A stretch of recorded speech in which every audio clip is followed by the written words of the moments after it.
So we saw the first reason. முதல் காரணத்தை நாம் பார்த்தோம். What is the first reason? முதல் காரணம் என்ன?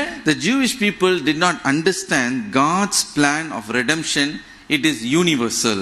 தேவனுடைய மீட்பின் திட்டம் உலகளாகிய சர்வலோக மக்களுக்கும் உரியது என்ற தேவ திட்டத்தை இந்த யூத மக்கள் அறிந்திருக்கவில்லை. Secondly, இரண்டாவதாக Apostle Paul says, அப்போஸ்தலனாகிய பவுலடியார் சொல்லுகிறார், there is no distinction between Jew and Gentile in salvation and in blessing.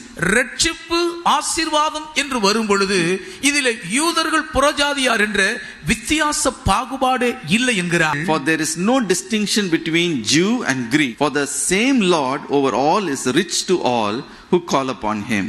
யூதன் என்றும் கிரேக்கன் என்றும் வித்தியாசமே இல்லை.